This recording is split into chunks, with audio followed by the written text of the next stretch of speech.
অভিনেতা দেবকে দেখতে গোবরডাঙ্গার রাস্তায় জনপ্লাবন।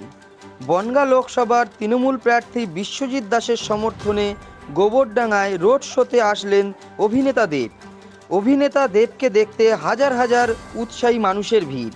হেলিকপ্টার থেকে নেমে মাঠের চারদিকে হেঁটে তার অনুগামীদের সাথে হাত মেলান এবং কথা বলেন। পরবর্তীতে হুড খোলা গাড়িতে গোবরডাঙ্গা কালীবাড়ি থেকে খাটুরা মোড় পর্যন্ত রোড শোতে অংশগ্রহণ করে অভিনেতা দেব।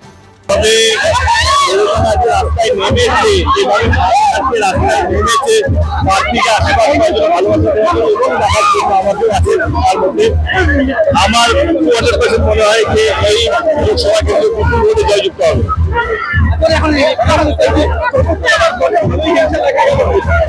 আমি হিংসাপ্রেমী মানুষ নয়, আমি ভালোবাসা প্রেমী মানুষ। আমার কথাবার্তা আসেন সবের মধ্যে তুমি ভালোবাসা দেখতে পাবে। আমি আমার কাজটা করে যাচ্ছি। আমার কি হয়েছে,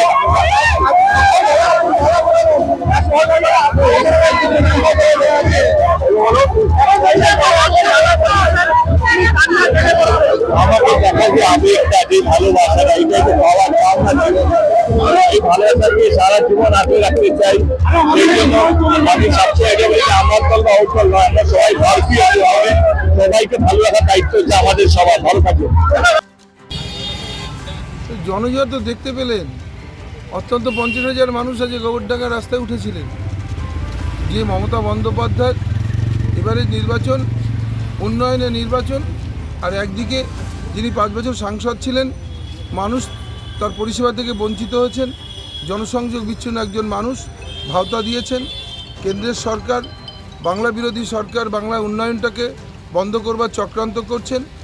এনআরসির নামে মানুষকে মিথ্যা বলেছিলেন, আজকে ভাওতা দিচ্ছে।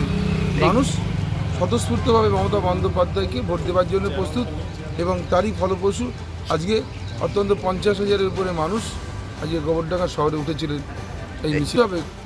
ও আমাদের সাংসদ এসেছে এখানে মানুষকে শুভেচ্ছা বিনিময় করবার জন্যে। মানুষ তার কথা শুনেছেন, তিনি বলে গিয়েছেন যেখানে আবার আমরা জয় লাভ করার পরে উনি আবার বিজয় মিছিল আসবেন।